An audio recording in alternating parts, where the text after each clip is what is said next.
Paredes. Crearé universos con mis poemas sobre el tapiz de las paredes de tu terca necedad de huir. Tapiaré de vocablos esperanzados las ventanas donde acostumbras mirar el mañana. Te haré respirar de la rutina que ahoga mis palabras. Me beberé en tarros de cerveza cada una de tus miradas. Aspiraré en grandes bocanadas el miedo que une nuestras bocas a través del estruendo en nuestros pechos mientras fumamos del mismo cigarro, profundo, suave y melancólico. Nuestros secretos más ausentes nos unieron en la noche en que celebramos las palabras. Tu mirada, tus sonrisas y mi sed de amarte en silencio libaron las penas que una vez nos hundieron en lo más profundo de las lamentaciones. Y vuelves a tus viejas costumbres de detener los minutos de todos los relojes, en un par de manos entrelazadas y temerosas. Yo, gustoso, te rescato de todos los encierros, de todas las cárceles, de todas las prisiones. Abro todas las puertas y acudo a tu llamado siempre que me lo pidas.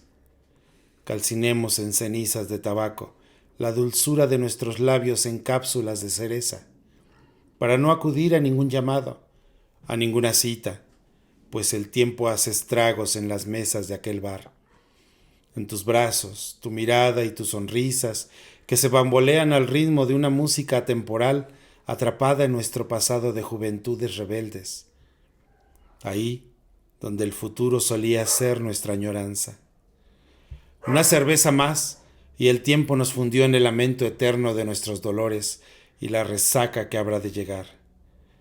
Voy a llenar con versos las paredes de tu alma, hasta que no nos quede nada más para respirar. Solo tu cuerpo atrapado entre mis brazos, sin miedo, fugaz y eterno. Un par de bocas se unieron sin darse cuenta en las aspiraciones profundas de un cigarro que se consume y consume mis ansias de amarte, navegante de todos los relojes asesinos.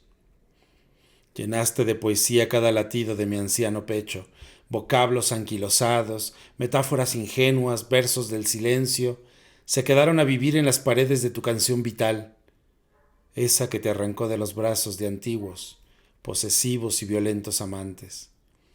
Voy a llenar de quimeras las paredes del miedo que habita en los latidos de tu antiguo reloj de arena, fuerte, amantísimo, vital y estertório, hasta que las aguas de tu mar se junten con mis ganas de navegar en tu memoria.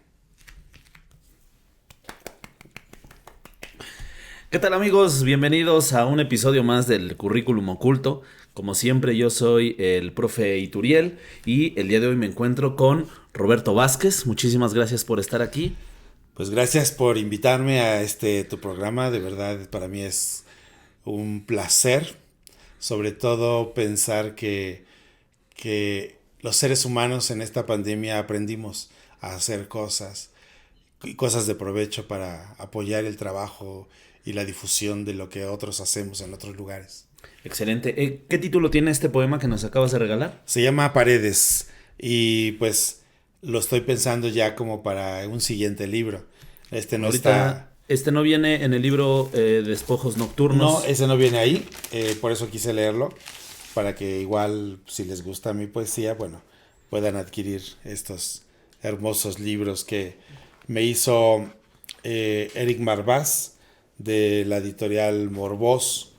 Él originalmente me iba a hacer solo la maquila, pero le gustó mi poesía y me pidió chance de ponerle su editorial a mis libros y yo le dije, pues va, excelente, hagámoslo.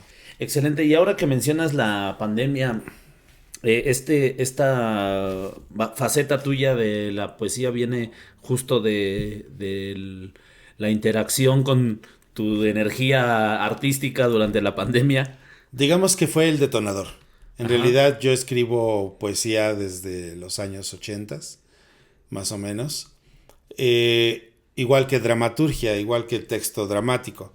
Lo que he descubierto ahora es que a partir de la pandemia y la pandemia pues nos arrebata el teatro, nos arrebata el público, las salas se cierran y no podemos dar funciones. Y entonces una manera para mí de escapar del encierro fue la escritura. Y entonces mi enfoque lo hice más hacia la poesía, Y empecé incluso a sacar algunos materiales viejos de las primeras cosas que yo escribía, a retocar algunos de ellos, los que yo sentía que valían la pena, otros de plano los deseché, y de ahí surgió la necesidad de crear este poemario a partir de toda esta idea. Pero sí, indudablemente que la pandemia fue, digamos que el detonador para que esto sucediera. ¿Y en los 80s más o menos qué edad tenías? Cuando empezaste a escribir ¿Habrá sido la época qué? ¿De la secundaria, la prepa? Pues más bien la prepa, estaba yo en el CCH ya. En el CCH. En el CCH. Y yo entré en el 84, 85 a la Facultad de Filosofía y Letras de la UNAM. Entonces, yo soy cuenta 82 en la UNAM. Entonces, digamos que a partir del 82, pues soy estudiante de CCH, ¿no? De CCH. Y ahí te encontraste, ¿cómo fue tu encuentro más allá que con la poesía, perdón, con el de expresarte por medio de la escritura? Sí, siempre me dio como esa posibilidad. Mira, a lo mejor suena cursi, pero una manera en la que para mí era importante, porque sentí que tenía esa facilidad de enamorar a alguna amiga, alguna futura víctima de mi amor, En traerla a mis de garras. traerla al lado oscuro del deseo, Ajá. pues era escribir. Y lo hacía bien, y que era una cosa que me funcionaba bastante, bastante. Porque era una manera de decir cosas, de hablar de cosas y podérselas regalar a ella.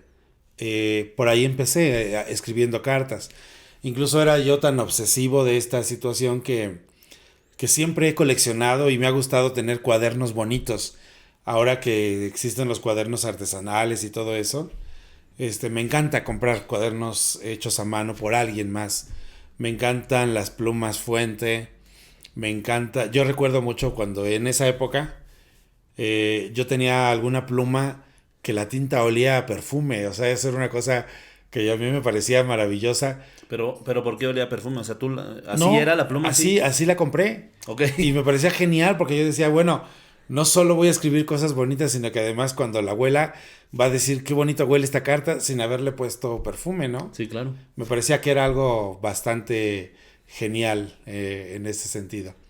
Y ahí empecé y cuando ya estaba yo en el CCH, bueno, pues de las materias que más disfrutaba yo eran las de literatura, las de psicología, la psicología me encantaba y también me gustaba muchísimo una materia que tenía que ver con, pues mira, yo tenía mucha facilidad para las matemáticas, ese es un hecho.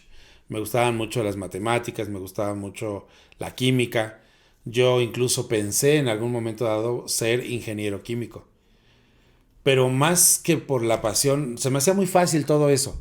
Pero me apasionaba la idea de saber que siendo ingeniero químico, posiblemente iba a tener yo recursos económicos para vivir. Claro. Pero en algún momento me ganó el teatro. Y me ganó el teatro tanto que me olvidé absolutamente de que podía vivir teniendo una carrera. Y por completo, porque el teatro, pues siempre me decían mis amigos, y cuando quieras comer, ¿qué vas a hacer? Te vas a imaginar una torta de jamón. ¿Vas a hacer mímica? Ajá, y entonces yo les decía, pues, si es necesario, sí, lo haré. Pero me apasionó muchísimo el teatro. Estar sobre el escenario. Y tiene que ver, y yo lo acepto, por supuesto, no lo voy a negar, tiene mucho que ver también con una cuestión de ego. A mí me encantaba que me aplaudieran, me encantaba que me felicitaran por lo que había hecho. Era una satisfacción muy grande terminar una función y que me dijeran, oye, qué bien lo hiciste, qué maravilloso, y que me aplaudieran.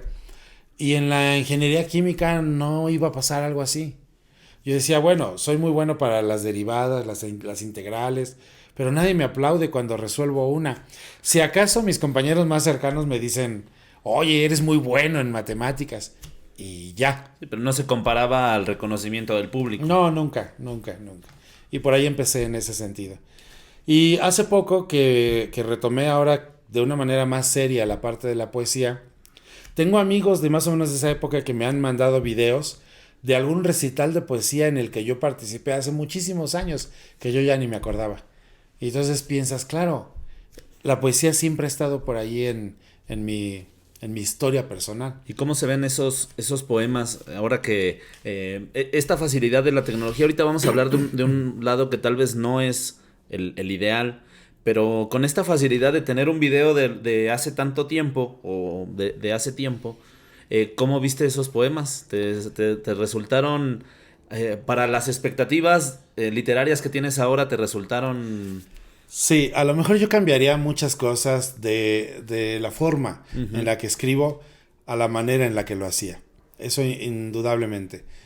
Es decir, ahora tenemos más recursos, Experiencia? más experiencia. Y yo creo que eso es muy válido y es muy importante tener todas esas herramientas a la mano. Porque ahora, por ejemplo, se me da escribir cosas y abstracciones, porque para mí la poesía es un gran cúmulo de abstracciones. Se me da con mucha facilidad encontrar las metáforas Ujú. o crear, como dice Guidobro, ¿no? Crear un objeto nuevo que antes no existía a partir de la fusión de dos cosas, ¿no? Como decir un pájaro de fuego, Sí. ¿no? El pájaro de fuego no existe como tal, pero es la fusión de dos objetos o de las características de dos cosas para crear un nuevo concepto. Sí, hay quien define así la creatividad, ¿no? El tomar dos ideas que parecen no tener ninguna conexión y conectarlas en busca de un nuevo concepto, ¿no? Yo creo que la tarea de juxtaponer conceptos o ideas resulta muy interesante. Indudablemente que también te vas a encontrar con que hay un público que a lo mejor no encaja contigo en ese sentido. Hoy, por ejemplo, presenté el libro en la Universidad Autónoma del Estado de México y me maravilló muchísimo la manera en la que los jóvenes hicieron clic con mi manera de escribir. Eso fue muy fabuloso, ¿no? Encontrar que de pronto había eso con ellos y que había ese chance, ¿no? Eh, Porque entonces piensas, la poesía deja de ser tuya para Ujú. volverla parte de la vida de otro ser humano. Y creo que eso es genial. Fíjate que sí te creo. Y bueno, y mi pregunta era en torno a lo siguiente. Tú entonces tienes una formación literaria de escritura. Terminaste la Yo carrera de soy, filosofía. yo soy licenciado en literatura dramática y teatro. O sea, la especialidad que yo tengo tiene que ver con, bueno, aquí hay una cosa que voy a decir que la dramaturgia no es literatura, Ok. no entra dentro de los cánones de la literatura. La dramaturgia es una herramienta que te sirve para escribir las obras de teatro, pero la finalidad de esa obra que escribes no es el papel. Claro, ahí viaja y ahí se publica y todo lo demás. Gracias a eso conocemos a Shakespeare o a los griegos, ¿no? Pero no es su finalidad. La finalidad última es el escenario, es la puesta en escena. Y entonces toma al guión como el vehículo para plasmar lo que ya se hace en el escenario, o es al revés. O sea, primero va el guión y luego la representación, o al revés. Es que yo creo que la creatividad tiene diferentes vertientes y eso me parece muy bello. Por ejemplo, tengo una obra que se llama Que no entre nada de la vida, que habla sobre la muerte. En esa obra la empecé a crear a partir de conceptualizar y de diseñar las máscaras que iban a usar los Ok. personajes. Y de ahí surgió. Es decir, primero tuve los personajes, las máscaras y después construí a partir de eso el texto teatral. ¿Y en qué momento, retomando la parte de la poesía, yo te preguntaba porque de todos modos tienes el oficio de la escritura, ¿no? Tienes la facilidad de que a lo mejor yo o cualquier otra persona que no tiene esta formación tuya, pues de repente nos cuesta trabajo acercarnos a la hoja en blanco y empezar a vaciar ideas, pensamientos, etcétera. Y que nos pasa cuando nos atrevemos a escribir que no sabemos cuándo ya está terminado el poema, el guión, etcétera, ¿no? Entonces, te preguntaba yo cómo habías visto esos primeros poemas que escribiste a la luz de tu experiencia ahora, y en qué momento necesitaría uno saber que ya tienes que dejarlo. Porque si bien todo el tiempo podrías seguir corrigiendo y corrigiendo, porque estarías viendo con unas nuevas experiencias el progreso del pasado, ¿en qué momento ya dices, hasta aquí llegó este poema, lo publico y empiezo a trabajar con otro? Mira, algunos de estos poemas que vi en ese video son algunos de los que retomé. Ujú. ¿Y qué fue lo que hice? Bueno, ya no me gustaba la manera en la que estaban contados en aquel primer video. Pero en ese momento funcionaron. En ese momento funcionaron, fueron bien recibidos. Sin embargo, ahora no pienso como pensaba ese muchacho imberbe que aparece en el video. No pienso como él pensaba. Han cambiado muchas cosas. Los conceptos incluso de la misma vida son distintos. Mi conceptualización del amor es distinta. Mi manera de ver a una mujer es diferente. Y estos cambios también tendrían que verse reflejados en mí, ¿no? Yo he aprendido muchas cosas, pero también he desaprendido muchas otras. Y yo creo que esta nueva perspectiva a mí lo que hace es permitirme también adaptarme a los tiempos actuales en ese sentido. Entonces, ¿yo qué hice? Pues me aproveché, por ejemplo, de algunas cuestiones técnicas que yo mismo me iba inventando. Por ejemplo, dije, bueno, tengo este poema de 1989, ¿no? Puede ser rescatado, puede tener cosas interesantes, ya sé. Entonces, en el celular instalé una aplicación de dictado que convierte el dictado a texto. Y entonces, pero técnicamente no son muy efectivos, sino que a veces el celular capta lo que capta y así lo pone. Sí. Y entonces a veces lo capta desordenado o mal escrito o entiende una palabra por otra que dijiste, etcétera. Pero eso me resultó interesante porque yo lo que hice fue dictarle el poema y después tenerlo aparte y tenerlo en el texto. Al pasarlo al texto en el celular, de pronto lo escribía y a partir de ahí lo rehacía con lo que el celular me estaba dando. Y entonces no era lo mismo, se parecía, pero era mejor este resultado. Okay. Porque ya sobre esto lo que yo hacía era corregir y quitar las cosas que no tenían lógica o sentido desde lo que yo estaba creando. Fue, por ejemplo, una de las maneras en las que quise jugar con eso. Y hay muchos ejercicios, ¿no? Por ejemplo, tú agarras un poema, pensaba ahorita en Piedra del Sol de Octavio Paz, y lo tienes ahí en un lado, y de pronto es un ejercicio que se llama palabras escondidas, ¿no? Entonces, de cada verso, tú agarras la palabra que más te llame la atención, la que más te guste por lo que sea, ¿no? Y las sacas de ahí y las pones de este lado. Y con ellas construyes un nuevo poema, que no se parece absolutamente en nada al poema original. Y creas un nuevo poema. Otro es el de escritura automática que empezaron que desarrollaron en algún momento los dadaístas, ¿no? De escribir sin parar, lo que llegara a tu cabeza, y ya después empezabas a corregir. Y surgen también cosas bien interesantes. O agarrar una hoja de periódico y agarrar la última palabra de cada parte del periódico y con ello construir un nuevo poema. La revista Algarabía vende unos frascos con palabras, sí, que son como imanes. Y también compré una vez eso y lo agarras, lo agitas, agarras un puño y lo echas en la mesa y con esas palabras haces surgir algo. haces algo. Claro, entonces se trata de ¿qué? Pues se trata de desbloquear las capacidades creativas. Y hay muchas maneras de hacerlo, ¿no?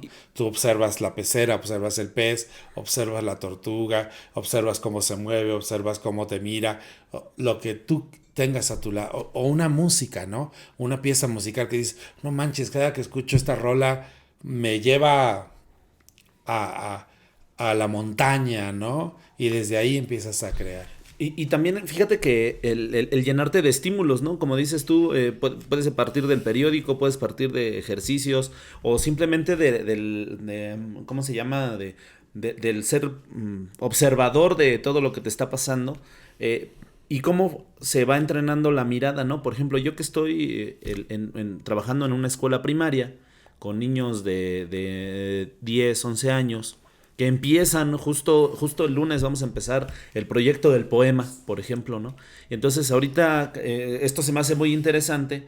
Sin embargo, a veces, claro que es forzado porque a muchos, tú tienes la pasión por la escritura, Pero para estos niños hay veces que pues a ellos no les resulta tan estimulante y entonces se les, en cierto modo, pues es la palabra, se les obliga a tener que escribir un poema, a decirles exprésate, y de repente ellos no tienen esta mirada tan aguda de identificar esos elementos que le pueden servir para un poema.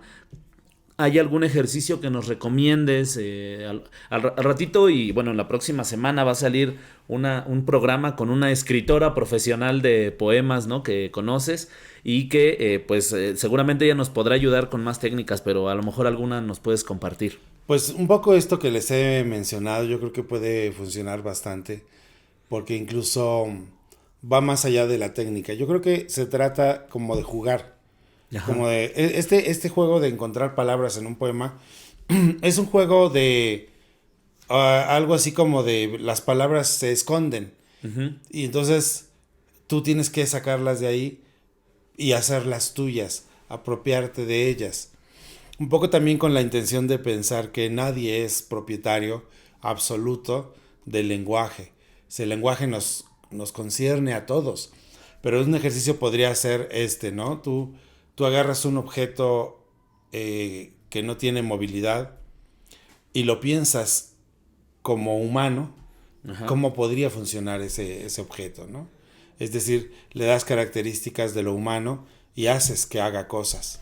Lo de Yo la creo antropomorfización de las cosas, ¿no? sí, y Ajá. eso puede funcionar porque estás pensando en cosas que ellos tengan a la mano, ¿no? Que conozcan además, Sí. como niños. Y yo creo que una manera de acercar a los niños a la creatividad definitivamente tiene que ser el juego. O sea, no le encuentro otra manera. Sí, sí, sí, Yo claro. creo que tiene que ser jugar, jugar, jugar. Sí, de hecho, todo el programa, ¿no? Toda esta estructura viene de una cuestión totalmente lúdica. Se busca que el alumno esté jugando.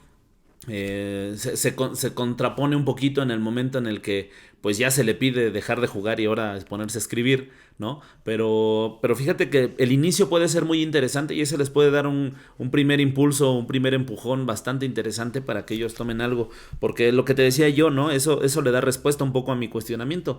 Que nos cuesta tanto enfrentarnos a la hoja en blanco que bueno, pues si ya les das unas palabras ya no es en blanco, ¿no? Ya les da algo de dónde partir para empezar a expresarse. Claro, claro. Y también en ese sentido, bueno, siempre pienso que la hoja en blanco resulta un cliché en la Ujú. medida que no tienes una técnica.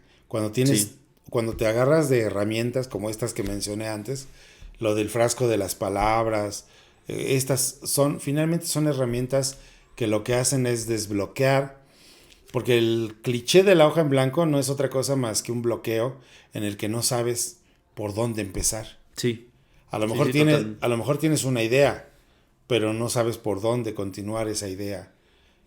¿Y qué pasa cuando, por ejemplo, un ejercicio que puede ser muy interesante es el de la lluvia de ideas, Sí, ¿no? Tú le dices a los chavos, a ver, vamos a hablar sobre, el tema va a ser violencia. Díganme una palabra de lo que les venga a la mente cuando oyen la palabra violencia.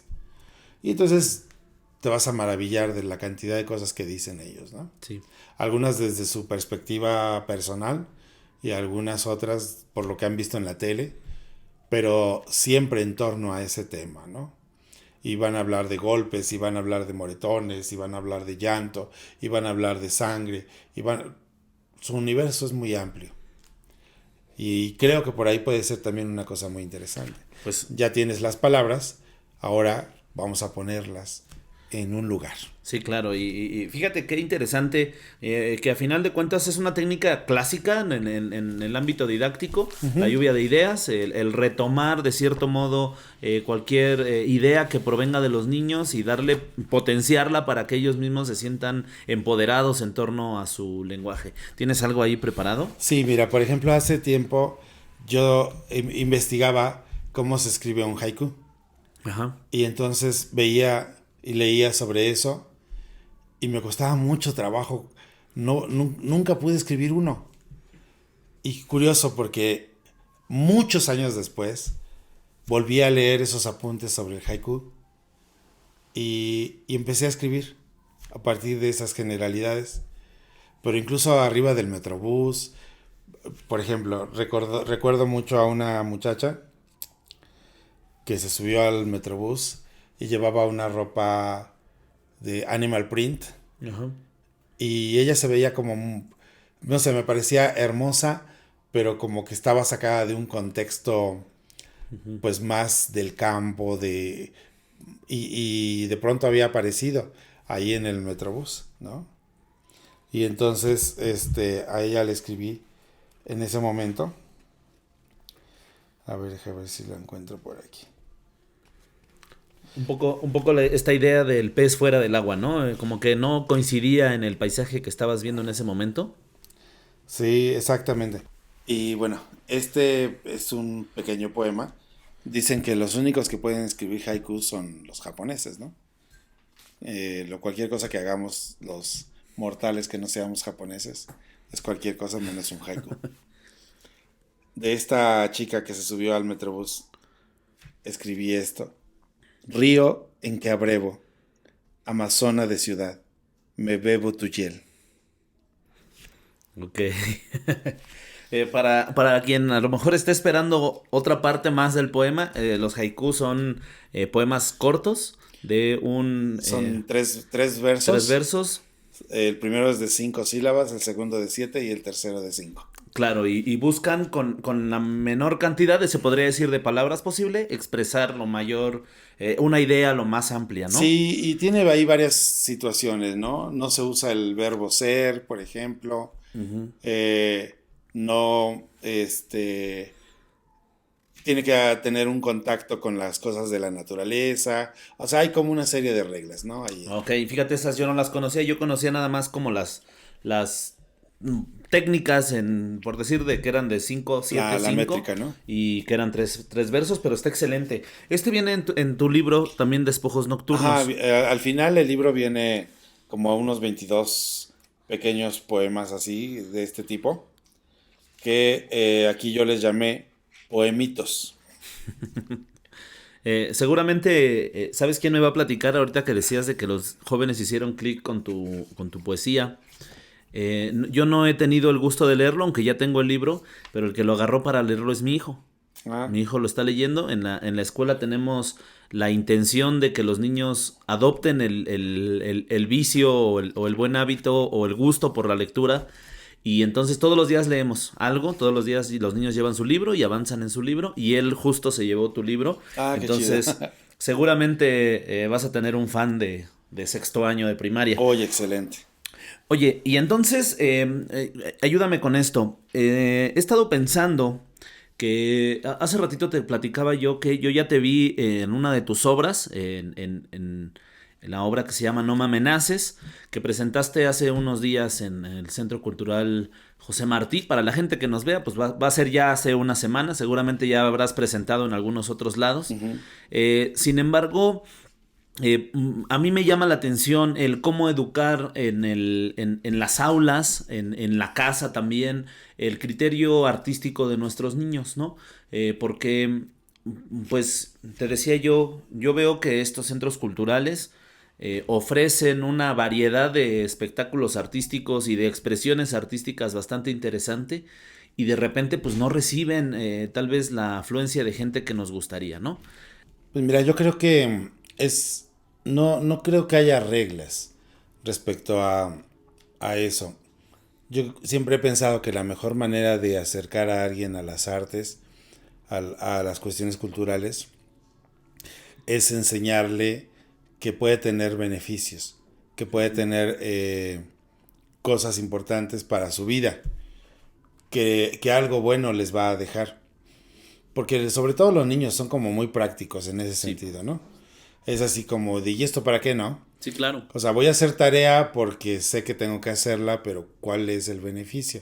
Entonces los papás siempre están reforzando ese tipo de conductas a partir de decir, bueno, es que esto te va a servir para esto, porque vas a hacer esto, y así, ¿no?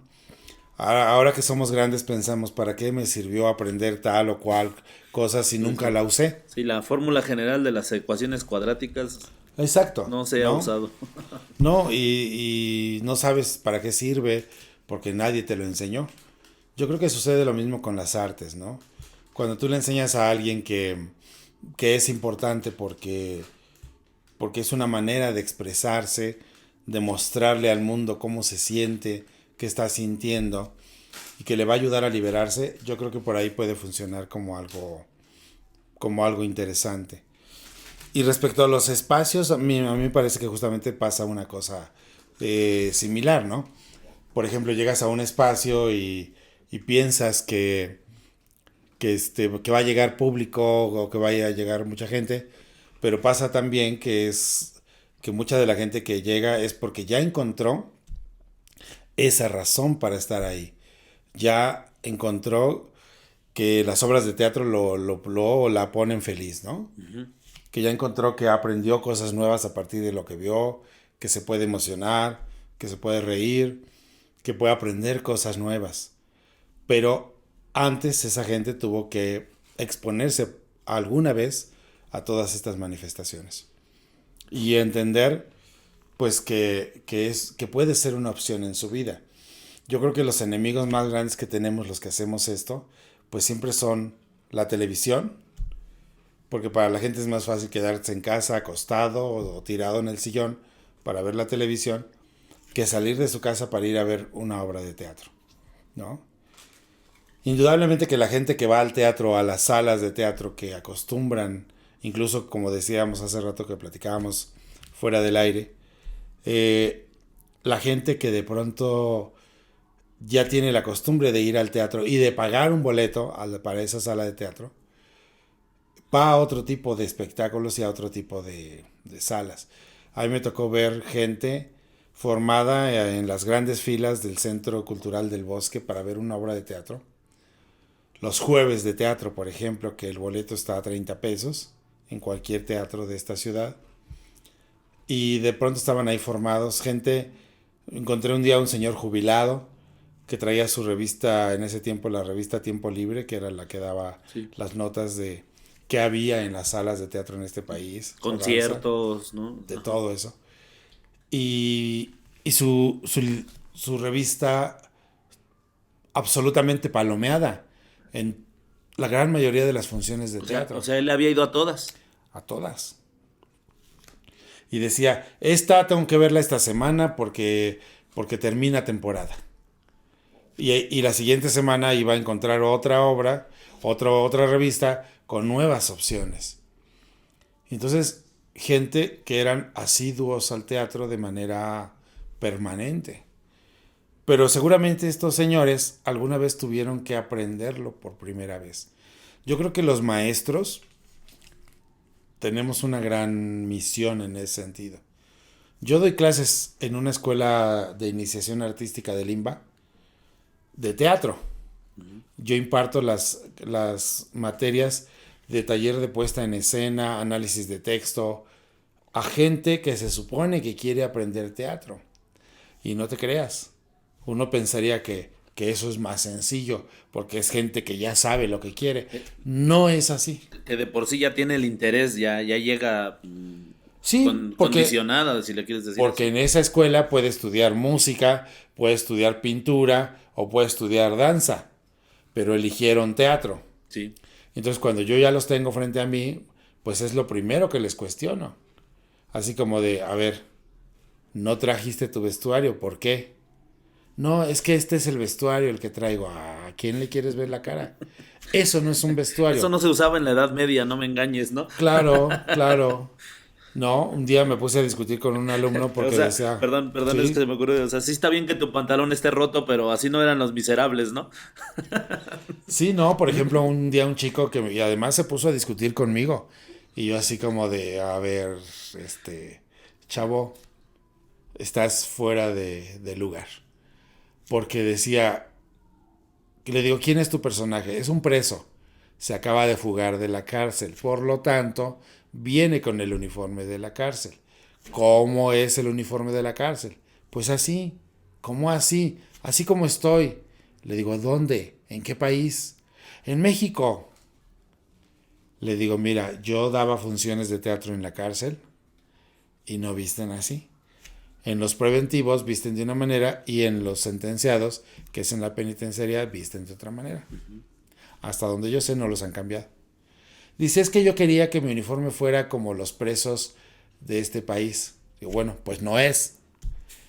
¿Cómo es? Me dice, no sé, nunca he estado preso. Le digo, claro, te toca ser una prostituta y como nunca has sido prostituta, no sabes cómo es ser una prostituta. O te toca ser un asesino, pero como nunca has matado a nadie, tampoco podrías ser un asesino. Vas a tener que matar a alguien para poder y sí, y le dije, sabes que me estás contestando puras estupideces, estamos de acuerdo. Dice, es que los presos en México visten de color naranja. Le dije, claro, en México visten color naranja. Has visto muchas películas. Le dije, has visto demasiadas series norteamericanas. Sí. Y entonces lo metí en una serie de cuestionamientos y finalmente la última pregunta que le hice fue, ¿en serio quieres hacer teatro? ¿Cuál es la razón por la que estás aquí? Porque se puso a neciar, se puso así como de, no, es que esto es así, porque así lo digo yo. Como gato panza arriba. Y le dije, pues no es así. No es así. Solo porque tú lo digas o porque lo diga yo. Es que no nos está funcionando. Hay que leer más, hay que investigar.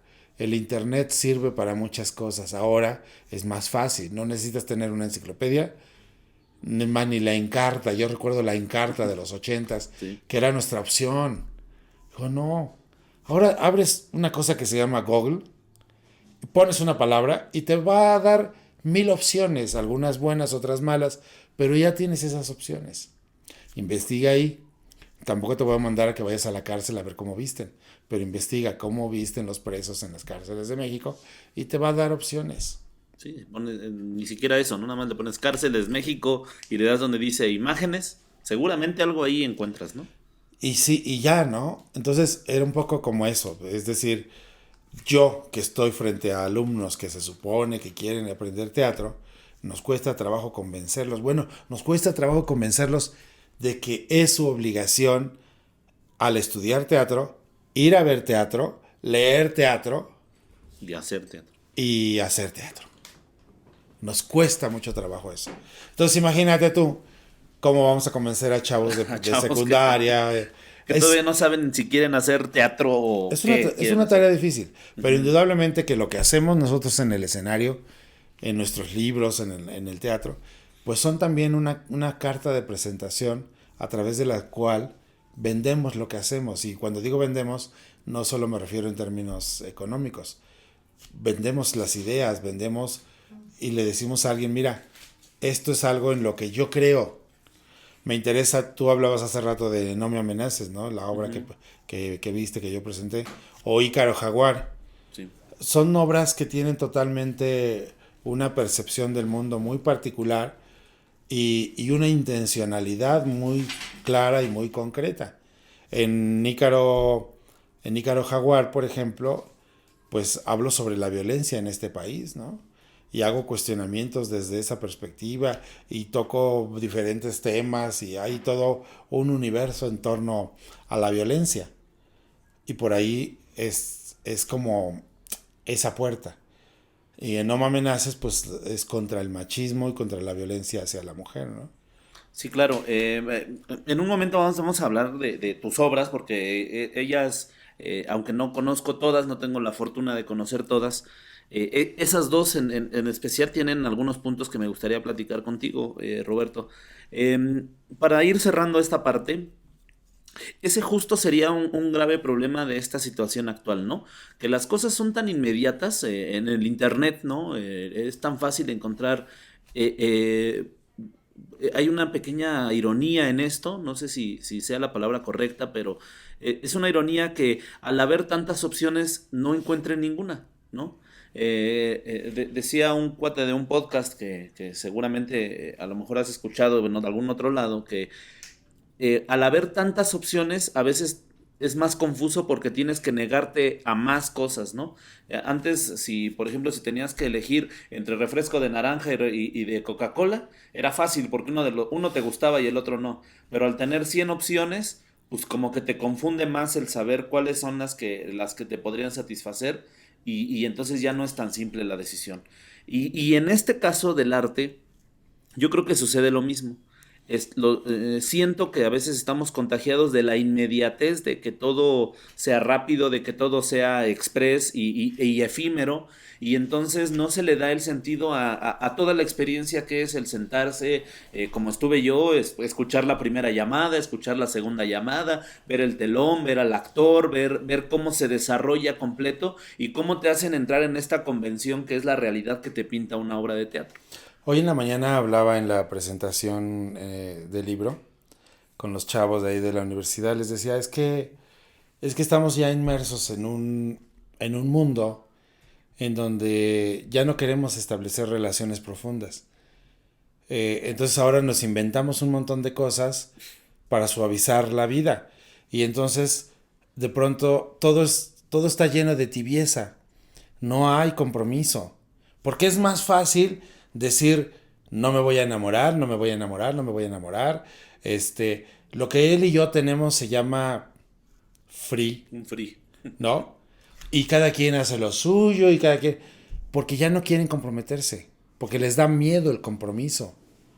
Y hablaba un poco de eso porque pasa lo mismo con las cosas. Mis sobrinos, por ejemplo, tenemos una fiesta y les toca poner la música, no ponen una maldita canción completa.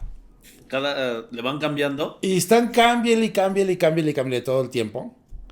Y de verdad, qué flojera. Yo les digo, ya, la que sea. Y fíjate que ahora, tú lo dices una canción, pero hay que llevarlo a un disco, ¿no? O sea, en los 80s, yo no tenía, no estaba en la adolescencia en los 80s, yo nací en los 80s, pero sí me tocó que te tenías que chutar el disco completo. Y termina a un lado y le das la vuelta. Y le das la vuelta. Para poner el otro. Y en cierto modo ponle que te atrapaba una canción de un cantante, de un grupo, pero te tenías que chutar todo su disco, mínimo lo conocías. Y eso te generaba cierto compromiso, o sea, era cierto, pues yo tengo una teoría, no sé si la compartas, mira, yo he dicho que en el asunto de la música, que ha venido deteriorándose de este modo la atención del público. Empezó en los 20s, ¿no? Cuando la gente iba a ver a Pedrito Infante, ahí a grabar en la XCW, y entonces para entrar a ver a Pedro, pues le salía en una lana, y era caro, ¿no? Y entonces pues la lana que pagabas, pues mínimo te callabas y ponías atención, ¿no? Y estabas ahí, y aparte era una situación casi casi de estatus, ¿no?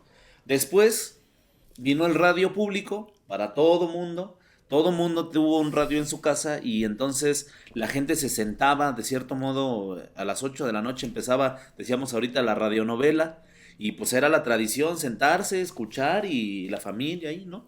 Después viene la televisión, el radio empieza a quedarse relegado. Y entonces ahora pues la música nada más es el acompañamiento del que trabaja, nada más están como las noticias.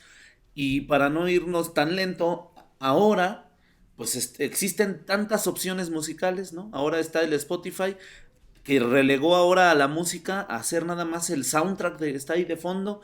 Y entonces cuando vas y te encuentras a un trovador o cuando vas a algún lugar y te encuentras un grupo de música, pues es tan común, tan normal que haya música que ya no genera ese efecto de atención, ¿no? Sí, y lo mismo pasa con el teatro, ¿no? Uh-huh. Lo mismo pasa con estas manifestaciones. O sea, yo pienso y de pronto platico con gente que me dice, pues es que hay que entender que son las nuevas generaciones. Digo, sí, pero qué flojera. O sea, realmente qué flojera. Sí, claro. Porque no establecen relaciones profundas con nada. Y lo mismo sucede, o sea, es más fácil pasársela viendo videitos en el TikTok que algo profundo. Sí, claro. O sea, de pronto, oye, mira, ahí está, te mando este documental, velo. Ay, dura 45 minutos. Y no lo van a ver. ¿Qué te pareció el documental que te mandé? No lo vi. O sea, ya no hay ni siquiera el interés por aprender algo nuevo. Claro, y es que tiene que ver con también la motivación. Hace ratito que decías de las cartas, yo me llevaste a mis épocas en la secundaria, en las que había que escribir cartitas, en las que realmente la escritura a mano, como fuera, tenía que ver con tu expresión, ¿no? Ahora sucede lo mismo, ¿no? Está el WhatsApp, está el Facebook, está el Messenger, hay plataformas que te limitan a ciertos caracteres, no puedes escribir más de eso, y entonces la economía de palabras se convirtió en economía de pensamiento, y ya no se trata de como dices tú, de expresar una idea profunda, sino de decirlo todo lo más rápido posible, ¿no? Y no Ahí, importa cómo, porque esa claro. es otra, ¿no? De pronto alguien me decía, es que es el lenguaje de los jóvenes. Y yo, pues qué jóvenes tan mediocres, porque escriben con K, o sea, les cuesta trabajo escribir una palabra completa, y entonces ponen TQM, ¿no? Y de pronto hay Sí. una lista de símbolos para sintetizar el lenguaje. Entonces tú dices, ¿es en serio? Y Y, no, y además lo están imponiendo como una... Es decir, esto es lo de hoy. Y si no encajas en lo de hoy, pues estás chaburruqueando, ¿no? O sí, sea, estás neceando ya, ¿no? Pero fíjate que también tiene que ver con encontrarle un sentido estético. Por ejemplo, a mí sí me produce, a lo mejor ya estamos en ese canal neceando, sí me produce cierto placer estético ver una frase bien escrita, ¿no? O sea, claro, se me hace bonito, se me hace ordenado, bien, en pocas yo palabras. cuando lo veo, por ejemplo, en una película o en una obra de teatro, que veo una frase que me queda así, que digo, y hablo de una frase, no de la película completa, y que digo, wow, qué maravilla. Hay una obra de teatro que se llama Betty, bájate de mi nube, de Tomás Espinosa. Se la escribió Tomás Espinosa a dos actrices, a Beatriz Sheridan y no recuerdo la otra actriz. Pero dice que van arriba de un avión Ujú. y pasan por Tabasco y ven el río Grijalba.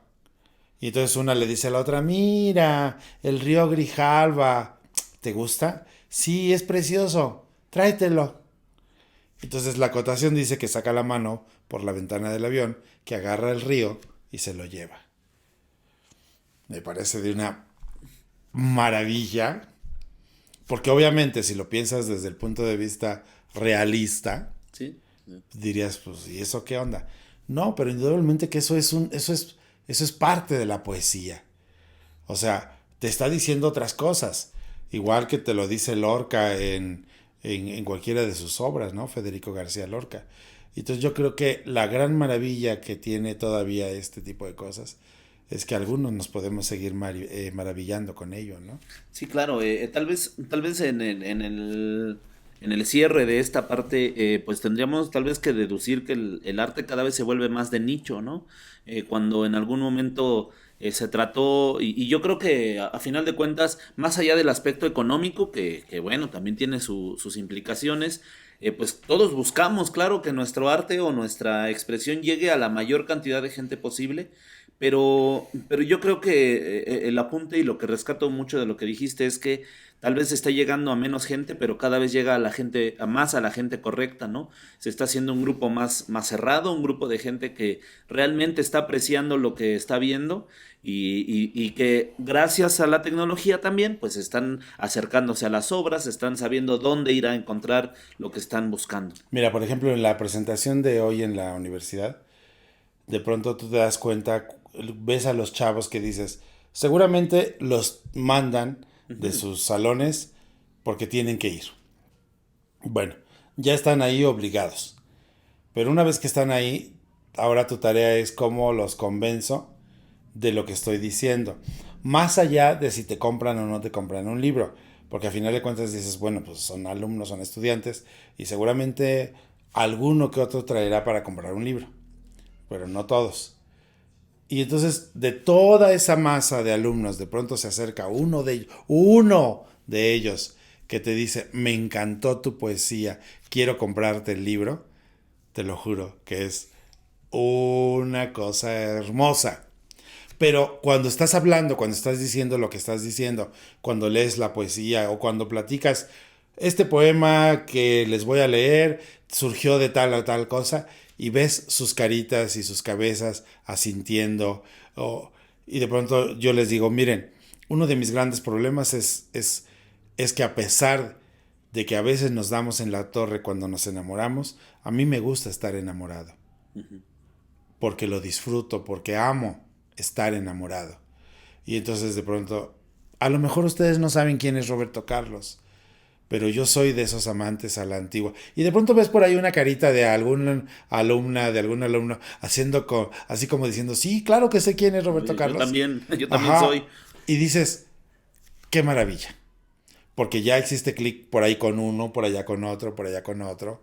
Y entonces, este poema que les voy a leer, se lo escribía y empiezan, y empiezas a conectar con ellos de alguna manera y entienden que la poesía no tendría por qué estar tan alejada de ellos. Y entienden que la poesía vive también con ellos. Yo creo que esa es como la manera de enseñar y de que tú puedas transmitir tanto del teatro como de la pintura, como de la música, como la danza, ¿no? Aprender a moverte, escuchar el ritmo, ver que son opciones en tu vida para expresar lo que sientes, lo que piensas. Y a final de cuentas, les decía yo a ellos, resultado de todo esto tienes dos opciones. Me encierro, me deprimo y quiero matarme, o escribo un libro y lo comparto con los demás. Porque no sé si ustedes se dan cuenta, pero cada vez que compartimos nuestro dolor con alguien más, se nos quita un poquito de ese peso. Lo compartimos también. Exacto. Claro. ¿No? Y creo que eso es el trabajo que estamos haciendo. Excelente. Yo creo que en mi caso te comparto, yo les llevo mucho de este discurso a los niños, ¿no? Yo les hablo mucho de lo importante que es la expresión, de lo importante, y a lo mejor me ha hecho falta esta parte de la técnica, eso sí lo tengo que aceptar, ¿no? Que obviamente no todos conocemos todo, pero mira, hoy estoy aprendiendo algo. Qué bueno. Seguramente este proyecto que vamos a empezar el lunes con los niños del poema va a tener una dinámica diferente.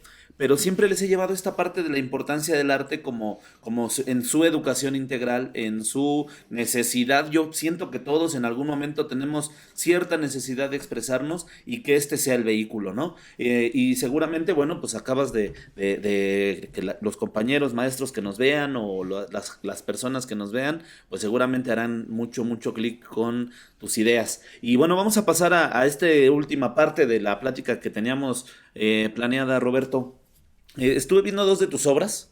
La primera que vi, No me amenaces. Ya hace ratito decías un poquito que trata de luchar o de evidenciar de cierto modo algunas conductas machistas que se presentan y se siguen presentando en nuestra sociedad mexicana y que ahora en estos tiempos pues están bastante en el ojo, ¿verdad?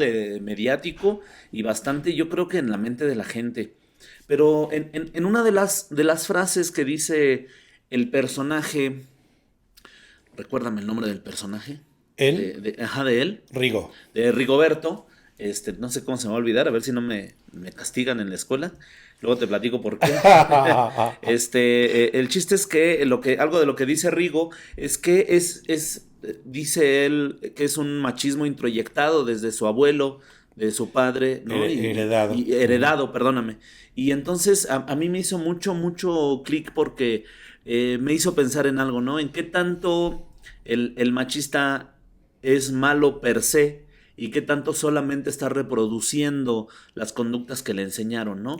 Yo creo que nosotros tenemos la posibilidad de cambiar, de romper con esa cadena de violencia que es definitivamente desaprendida. Yo pienso que a nosotros nos toca romper con esa cadena y evitar que se siga reproduciendo. Yo en la obra lo digo de esta manera, heredado, este machismo enraizado, heredado de mis abuelos a mi padre y de mi padre a mí.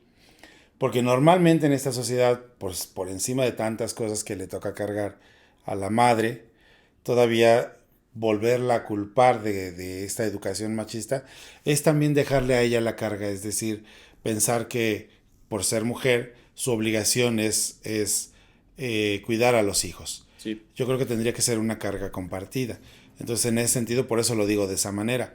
A final de cuentas la obra lo que hace es generar un discurso en el espectador y si alguien del público no está de acuerdo con lo que estoy diciendo, lo podemos debatir.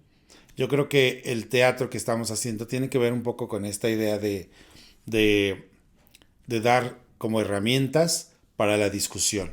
Es decir, más allá de soluciones en la vida, yo más bien creo que tiene que ver con eh, cuestionamientos hacia ciertas situaciones o ciertas conductas. Hace rato platicábamos fuera del aire sobre, sobre el novio de una amiga, ¿no? Que tiene serios problemas con ese tipo de situaciones de celos.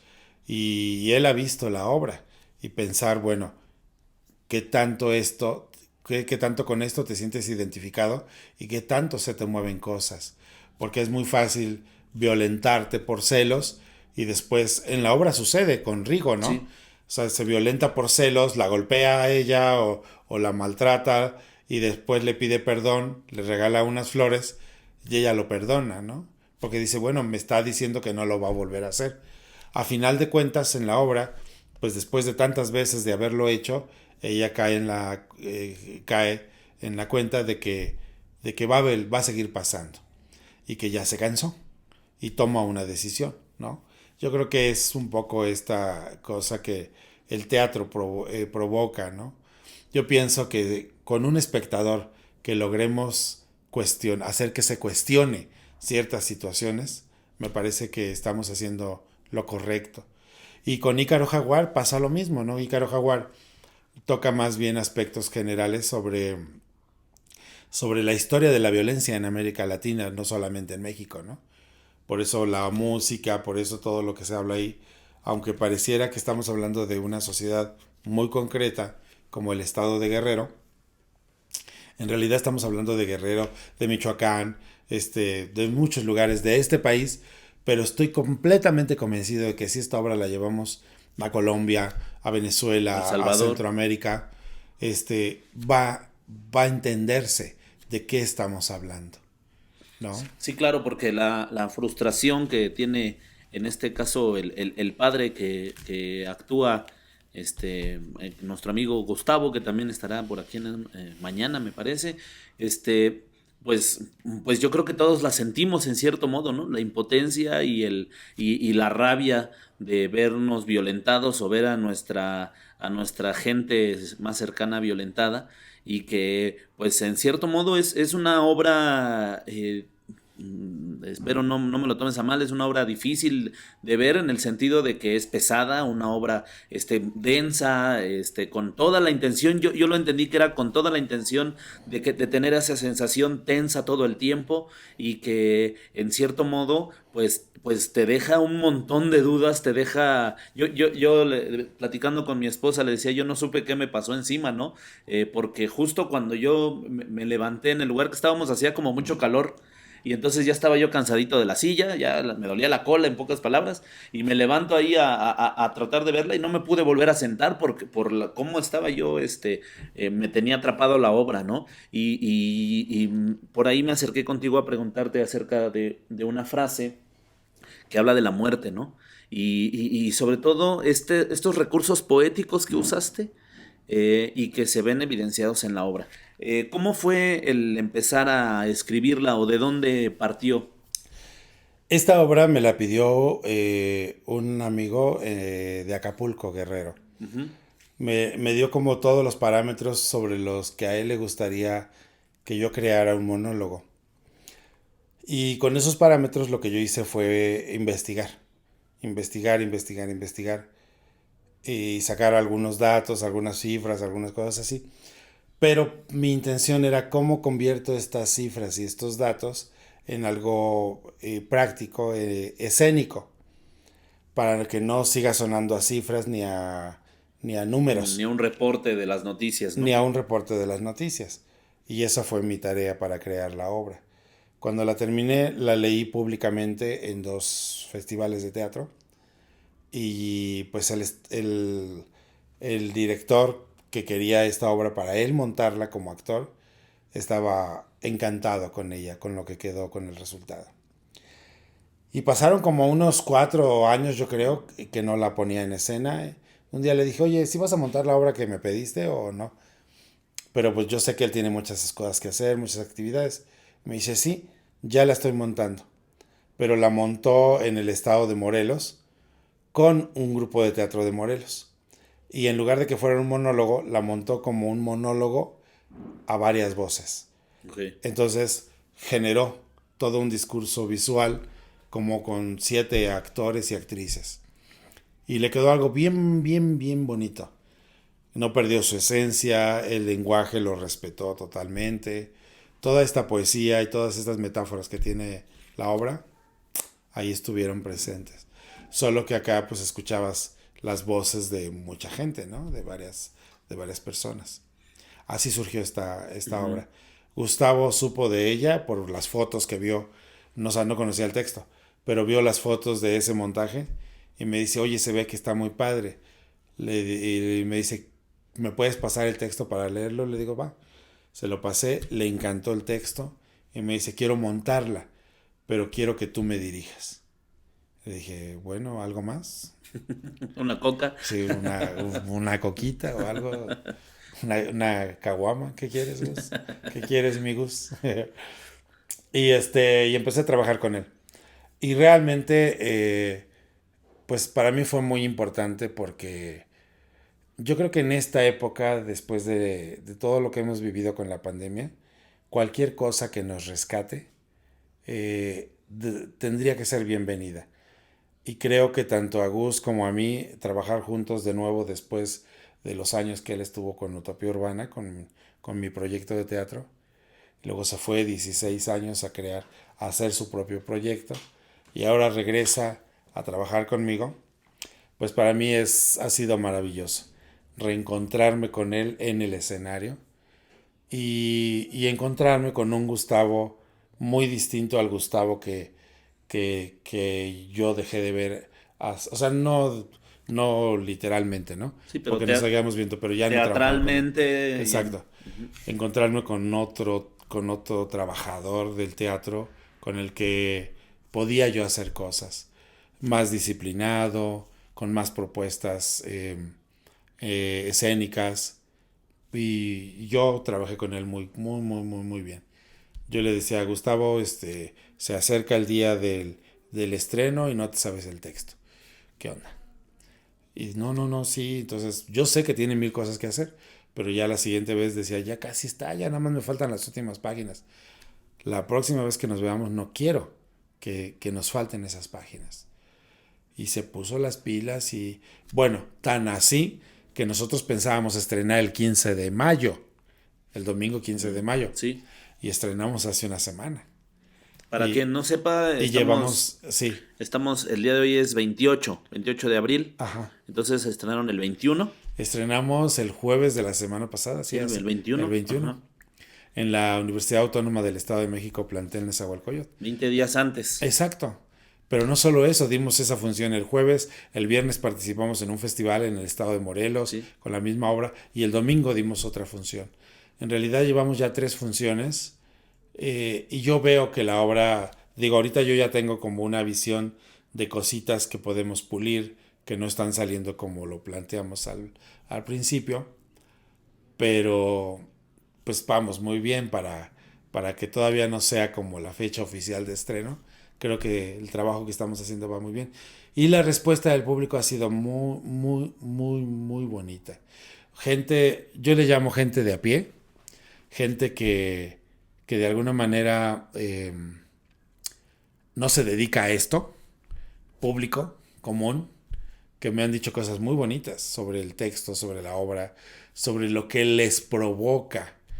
Ese día, por ejemplo, en la última función, la del domingo, la que te tocó ver, había una señora con su hija y bueno, estaban súper emocionadas. Otra señora que siempre nos sigue, es una doctora que durante la pandemia falleció su papá, su hermana tiene cáncer. O sea, ha sido fuerte para ella.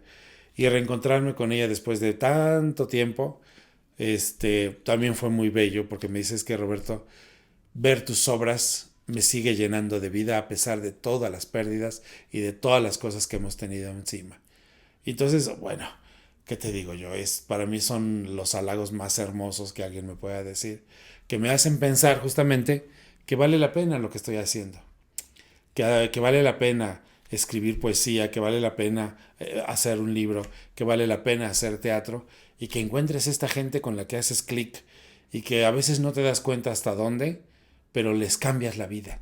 Y cuando ellos te acercan a ti y te dicen esto, también te cambian la vida a ti. Es como un círculo no vicioso, virtuoso, que te hace sentir simple y sencillamente que lo que estamos haciendo es lo correcto. Así de fácil. Excelente, Roberto. Pues te lo digo yo también. A mí también me pareció impactante en el buen sentido, en el sentido de que me hizo sentir realmente el teatro, en el tener esa carga emocional, el experimentar esa serie de emociones durante esa obra. Y la verdad es que se te agradece el compromiso de más de 30 años que le has dedicado al teatro y a tu pasión. Y porque justamente esto seguramente es parte de esas relaciones con compromiso que decías al inicio, ¿no? Bueno, en la plática, y que seguramente algunas otras personas deberíamos ir adoptando, ¿no? De que encontrar algo que nos apasione y empezar a explotarlo en el sentido de emocional y no tanto en el sentido económico. Pues estamos terminando, Roberto, no sé si nos quieras compartir algo más. Pues no, nada más me gustaría terminar con un poema más de mi libro. Excelente. Como, En lo que Roberto lo busca, amigos, cuídense mucho. Recuerden que vamos a estar subiendo los videos de nuevo. Vamos a estar por acá en el Currículum Oculto. No se olviden de compartirlo, de darle like, de mandárselo a quien menos confianza le tengan. Y pues los dejo con el poema de Roberto Vázquez. bueno, este poema se llama De reojo. Es un poema que escribí en una plaza en la Ciudad de México, en la que dos ancianos platicaban en una banca en San Fernando, ahí afuera del Panteón de San Fernando. Pero yo los veía que platicaban uno con el otro, la una con el otro, y de pronto no se veían, solo se miraban como de reojo, y se me ocurrió este poema. De reojo. Sentados sobre la estática que provoca el silencio en una banca llena de recuerdos, dos ancianos inventan sueños, tratando de recuperar las razones que los hicieron abandonar el tedio. Se miran de reojo, tratando de reconocerse en medio del jardín de los lectores, esos que cansados de tanta realidad se dejan atrapar en la bruma de las palabras que tejen quimeras. Dos viejos amantes del antiguo reloj de arena olvidaron para qué son las miradas, para qué sirven los labios, de qué están hechas las caricias, pues sus manos perdieron la memoria. Se miran de reojo y no se atreven a pronunciar vocablos desconocidos, por el miedo, pues el miedo mora entre las pausas de la música del corazón. Sus miradas se pierden en la nada, luego un largo silencio. La respiración se acelera, la calma se trastoca, la boca se seca, una lágrima recorre los surcos de sus rostros. Y es que el tiempo se detuvo en un accidental roce de sus dedos. Y yo muero en la calma de un suspiro, con aroma a café del mediodía. Gracias. Muchas gracias. Hasta luego.